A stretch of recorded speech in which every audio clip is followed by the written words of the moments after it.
Good morning or afternoon, depending on what time you are listening to this podcast, and welcome to yet another episode of Do Geese Have Udders, the show where we ask the unanswered and answer the unasked, looking at news and online stuff too. I'm Michael Gooch, and as always, I'm joined by my good friend Matthew Thompson. You right, Matt? Oh, there's my hose. Good. Then let's start the show.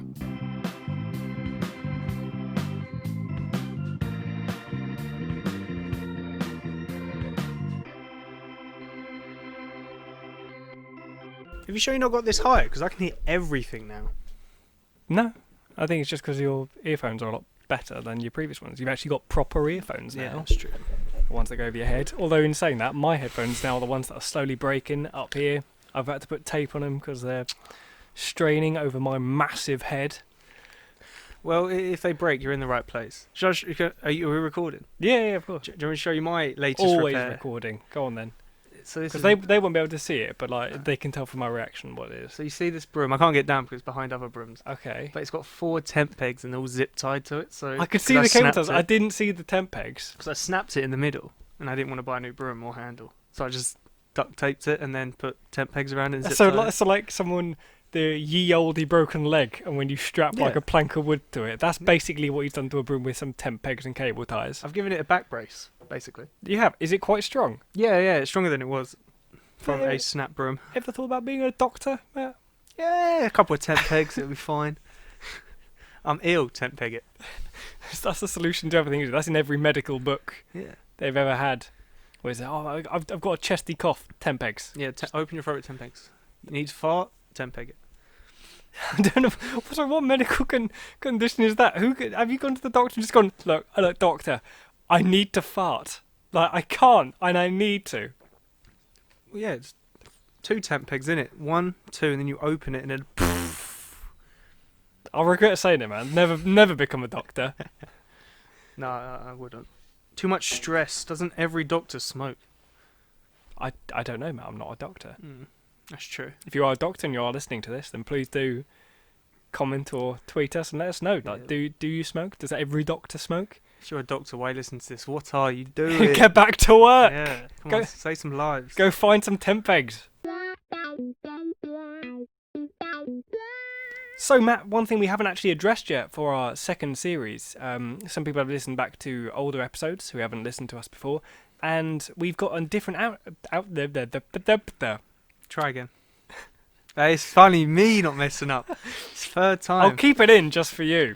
So, Matt, because it's the second season, some people have listened back to previous episodes who haven't listened to us before, and they've noticed that the intro is obviously a bit different. We've also got different stings, transitions in. Have we? I haven't heard any. Can we put a couple in now? Of course I can. Like, here's one. Oh yeah, that's a good one. That's a little ding ding ding one. Yeah. Do you like this one as well? That's the intro one, isn't it? That was a little bit of the intro one. Yeah. I like that one. Gonna have to put a little bit of the intro in now, won't I? Yeah. So who made that? Well, that was actually made by one of my friends, Mercedes Fox. She does some amazing musical stuff. Met at university, and I first brought up the idea of doing an intro for us, quite some time ago before Corona. Yeah. And obviously, I think doing a season 2 with a new intro, it just seemed like a right way to go. Yeah. Shout out to Mercedes Fox. Did I say that out? Say that right? Of course you can. Yes, and Mercedes Fox. Yeah, you pronounced it right. Right. Shout out. One thing as well, we thought we'd give a little shout out for as well. Can you hear the birds, Matt? Yeah. Can you hear the birds? It's very nice, isn't it? Welcome to the I peaceful know, episode. thought this would be very rainy on our tin roof, but it's not. But anyway, back to Mercedes. Mercedes is currently working on a new EP, and they are also working on some other secret projects as well, which I'm not going to say, purely because I want them to be the one to say it. What, do you know it? I do, yeah. And I did ask, and I did say, I feel like this is something you should say, so it's not something for us to say. But if you want to find out what that secret thing is, then go follow Mercedes' socials, and I've also put a link to some of her work as well in the description wherever you are watching this or listening to it. But yeah, I mean, I do like her work. It's very good work. Hope big things come for your way, Mercedes. Thank you for doing our intro. Thank you. Another reason as well we have a new intro as well, I feel like I should just sort of explain this, is also to do with, because it's just quite interesting. A lot of our I say a lot. All of our transitions and stings and our intro bits and bobs from Series 1 were composed out of bits from YouTube's audio library. And well, that's your choice. Well, I mean, that's where they came from. Oh, it just magically came from YouTube Music Library. It did. Like I closed my eyes and like I used the senses and was like that one. But actually using YouTube's audio library outside of platforms like YouTube, because obviously now we're on places like Pocket Cast, Breaker, Spotify, all that jazz. I recognised one of them. Yeah, I bet you did. There's loads more as well, apparently. We're added to quite a few every other day. It's actually a very grey area on whether you can use YouTube's audio library outside of YouTube. Some people are saying yes, some people are saying if you've got attribution, then potentially you could, but it's a very grey area. And so I think, again, just having another new intro and some new transitions, it just sort of everything worked for us. Coming up with season 2, we had 2 episodes going out on the same day to celebrate, and definitely not because we recorded too much.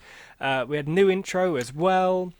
We actually got a new Twitter and YouTube background channel art, which is very nice. It's got some of our old questions that we've asked in Series 1. Hey. And got a lot more stuff to come. So, Matt, shall we get on to some actual topics? Yes.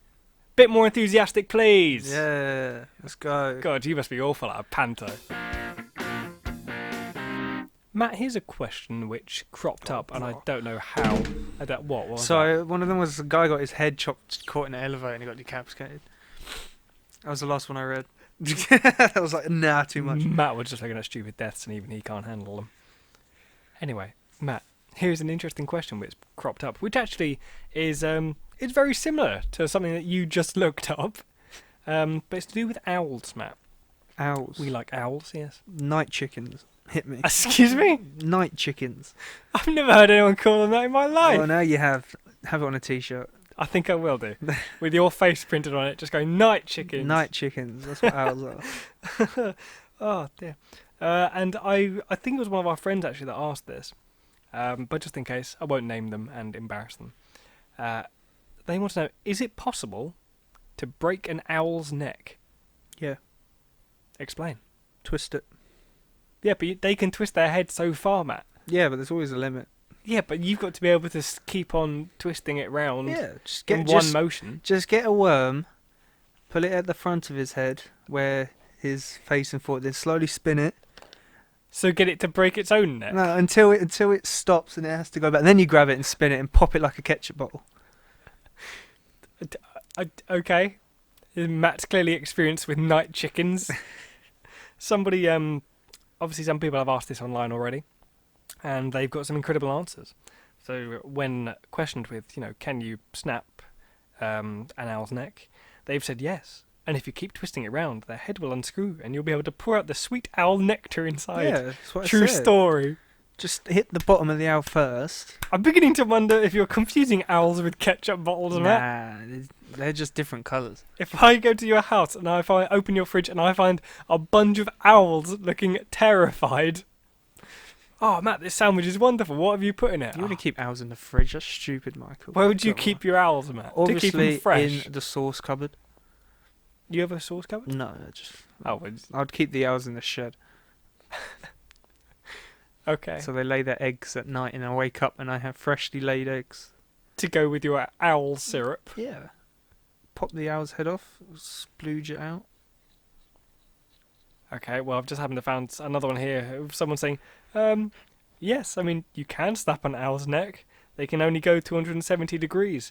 But what kind of messed up thoughts are you having to ask this question? It is pretty messed up. But yeah, there you go. Just twist its head round so it hits the 270 degree mark, I think you said. Yep. Yeah. And then just do 280 and then watch the syrup pour. 270 degrees is also probably the a good temperature to cook your owls at. Yeah. If you fancy having some night chickens. Night nuggets. I've taken up cycling recently. You have? I've seen you on your bike a few times. Your bike is actually here. And that has nothing to do with the topic I'm about to talk about. That was just a random thing I said. I just thought about saying it. Yeah, well, I've taken up cycling. That doesn't matter. But before I took up cycling, I was taking up walking. I realised I had these legs. A lot of people take up walking. Yeah, I mean, like, proper. I realised I had these legs. Yeah. I realised, like, I've never seen them before. Yeah. Mate, I know they're normally camo, but right now they're grey. But, yeah, jeez. Walking, there we go. And then I took up running, which I quite enjoyed. And I haven't run recently because of my ankle. But there's this place where I run is on the fields, which is under some power lines. Okay. And when it was really humid out, like really humid, and all the grass was wet, you have to run through this long grass to get under the power line, and you're like pretty close to the power lines. How low down on these power lines? Well, it's more the ground's a bit high, but yeah, it's on a hill.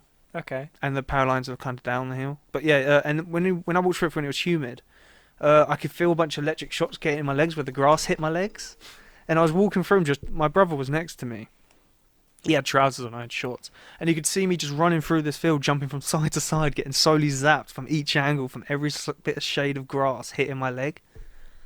Science, man, it's incredible. Electricity doesn't make sense. You're getting static shocked from grass? Yeah, just from I'm guessing the humid in the air and it jumping down, and the glasses I had on acting as a little, I don't know, transmitter or something, or receiver it would be. I don't think that would be what it was. I'm saying you. I'm not a scientist, but I don't think that. Well, I got zippity zapped, my brother didn't, so. Was it not just him like running beside you with a taser, and No. you just go, getting zapped, and he's going, me too, as he's stabbing you in the side with a taser. I'm proud to say I've electrocuted myself enough times to know what it feels like getting zapped. And yeah, it felt exactly like getting zapped from a little, like, you know the thing where you get bit and you zap it with a fly zapper? Yeah. Yeah, it felt like a bunch of them going off at once. It was not nice. Interesting. So have you learnt not to go running through power lines when it's humid out?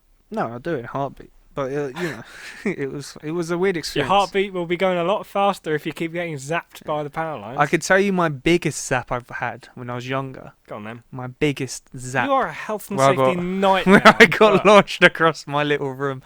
And this man now works basically with electricity. Yeah, basically. But yeah, you learn from it. Basically, I changed the light bulb in my room. Yeah. And I was like, light bulb in one hand, the new one. I was like, I wonder if I put my finger in the hole I need to put the light bulb in. Yeah, let's do it. On top of a chair, put my finger in it.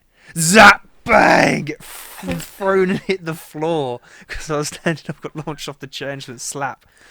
And yeah, that's when I realised not to put my fingers inside zappy holes. Why would you do something like that? Like, some things we can let slide. Like, you know, people say, you know, sometimes kids, for example, have to touch a hot stove to learn why not to touch it. Yeah. Because it gets hot.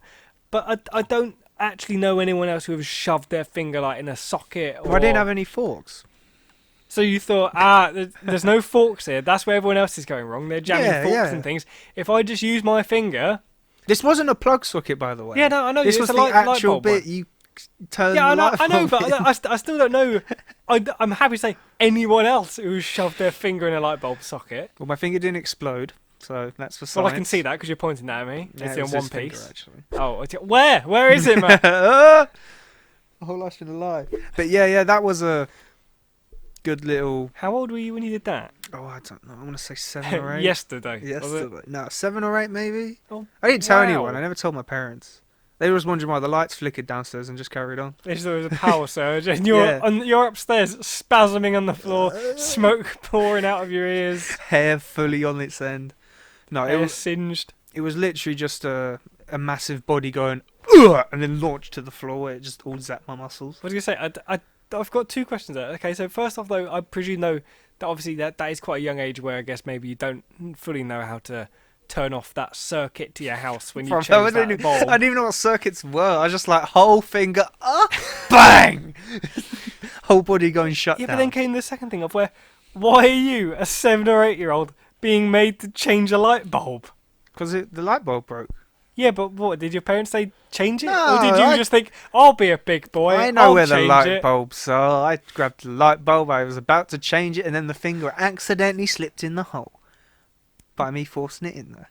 And you getting repelled. It wasn't a full repel. It's not like in the movies where you put your finger in a hole and you go whoosh, and fly. And there's like smoke everywhere. Yeah, no. Skeleton shows. It was literally finger in the hole. My whole body went boom and closed itself basically. And then it's like all of your muscles tightened. Yeah, and I literally fell on myself and then fell off the chair and hit the floor. And by my mind, I got zapped and flew and hit the floor. Oh. Were you like standing on a chair or something? Yeah, I was on the chair. How else am I going to reach the ceiling? Well, Jump? I don't know, mate. Jump and put my you're a finger freak in of nature. For all you know, you've been this height your whole life. No, you know me my whole life. But yeah, I think if I jumped and put my hole in it, I wouldn't get zapped. I think that's how it works, because I ain't touching the floor. Well, we'll find out. If there's not a podcast next week, it means that Matt's attempted it. Our area has had a massive power cut because of me poking fingers in holes. I believe you.